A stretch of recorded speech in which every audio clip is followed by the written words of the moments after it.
ജനുവരി 26 നമ്മുടെ ഭാരതം റിപ്പബ്ലിക് ആയതിൻ്റെ വാർഷികം. 10 വർഷം മുമ്പ് ഇതേ ദിനത്തിലാണ് 4 മാസത്തെ ഭാരതയാത്ര പൂർത്തിയാക്കി ഞാനും എൻ്റെ മാന്ത്രിക സംഘവും തിരിച്ചെത്തിയത്. ഇന്ദ്രജാലം ജീവിതോപാധിയായി തിരഞ്ഞെടുത്തതിൻ്റെ പേരിൽ ഏറ്റവും കൂടുതൽ അഭിമാനം തോന്നിയ ദിനങ്ങളായിരുന്നു 4 ഇന്ത്യ യാത്രകൾ. 2002 വിസ്മയ ഭാരതയാത്ര, 2005 ഗാന്ധിമന്ത്ര, 2008 വിസ്മയ സ്വരാജ് യാത്ര, 2010 മിഷൻ ഇന്ത്യ. 7 പെൺകുട്ടികളടക്കം 25 പേരടങ്ങുന്ന ഒരു സംഘം ഭാരതത്തിൻ്റെ പെരുമാറിലൂടെ ദേശീയോദ്ഗ്രഥന ജാലവിദ്യാ പ്രചരണ പരിപാടിയുമായി നടത്തിയ അഭിമാന യാത്രകളായിരുന്നു അത്. ഇന്ത്യ എന്ന വിസ്മയത്തെ അലഞ്ഞ് നടന്നനുഭവിച്ച നാടുകളായിരുന്നു അത്. സാമൂഹ്യ പാഠത്തിൽ പഠിച്ച ഇന്ത്യയല്ല യഥാർത്ഥ ഇന്ത്യയെന്ന് തിരിച്ചറിഞ്ഞ ദിവസങ്ങൾ. ഭൂപടത്തിൽ കാണുന്ന നീലയും പച്ചയും മഞ്ഞയും കലർന്ന രേഖകളല്ല ഇന്ത്യയെന്ന് മനസ്സിലാക്കിയ നിമിഷങ്ങൾ.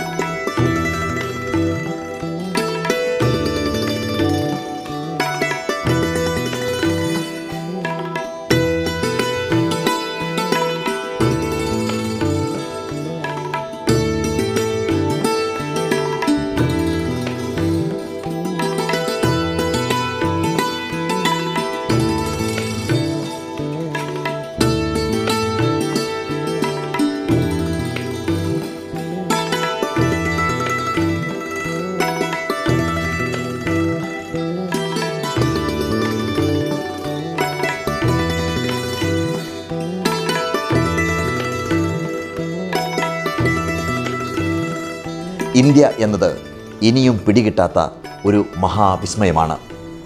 എത്രയെത്ര സംസ്കാരങ്ങൾ, എന്തെല്ലാം ഭാഷകൾ, എന്തൊക്കെ വേഷങ്ങൾ, എത്രമാത്രം ആചാരങ്ങൾ.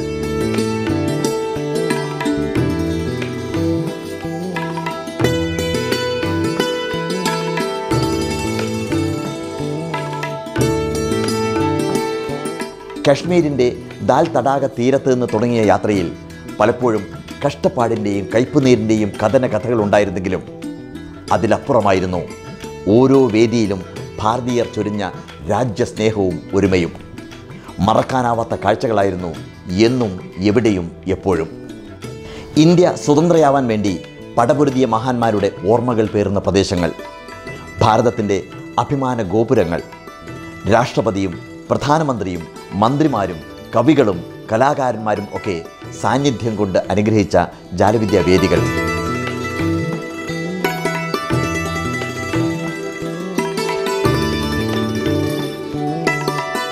വടക്ക് കിഴക്കൻ മേഖലയിൽ തീവ്രവാദി സംഘം വാഹനം തടഞ്ഞു നിർത്തി ദേശീയ പതാക പോലും കത്തിച്ച് എറിഞ്ഞ സംഘർഷഭരിതമായ നിമിഷങ്ങൾ.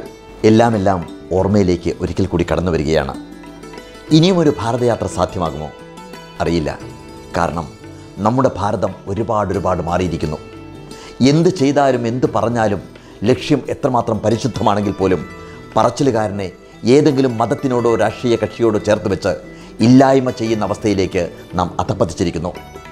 നട്ടുച്ച വെളിച്ചത്തിൽ കത്തിച്ച റാന്തൽ വിളക്കുമായി ഡയോജനിസ് ഒരു മനുഷ്യനെ അന്വേഷിച്ച് നടന്നതുപോലെ രാഷ്ട്രീയത്തിനും മതത്തിനും അതീതമായി ചിന്തിക്കുകയും പ്രവർത്തിക്കുകയും ചെയ്യുന്ന ഒരു ഭാരതീയനെ കാണാനാവാത്ത അവസ്ഥയിലേക്ക് നാം മാറിക്കൊണ്ടിരിക്കുന്നു. നമുക്ക് രാഷ്ട്രീയത്തിലപ്പുറം മതത്തിലപ്പുറം ഒരു മനുഷ്യനായി മാറാം, ഭാരതത്തിൻ്റെ മക്കളായി മാറാം. രാഷ്ട്രമുണ്ടെങ്കിലേ രാഷ്ട്രീയത്തിൻ്റെ ആവശ്യമുണ്ടാവൂ എന്നും മനുഷ്യനുണ്ടെങ്കിലേ മതത്തിന് നിലനിൽപ്പുള്ളൂ എന്നും തിരിച്ചറിയാം. ലോകത്ത് ഒരു രാഷ്ട്രത്തിനും അവകാശപ്പെടാനാവാത്ത പാരമ്പര്യവും സംസ്കാരവും നമുക്ക് മാത്രം സ്വന്തമാണ്. ഇത്രമാത്രം വൈവിധ്യങ്ങളെ ചേർത്ത് പിടിക്കാനുള്ള ഇന്ദ്രജാലം ഇന്ത്യ എന്ന മഹാരാജ്യത്തിന് മാത്രം അവകാശപ്പെട്ടതാണെന്ന് നാം മറക്കരുത്.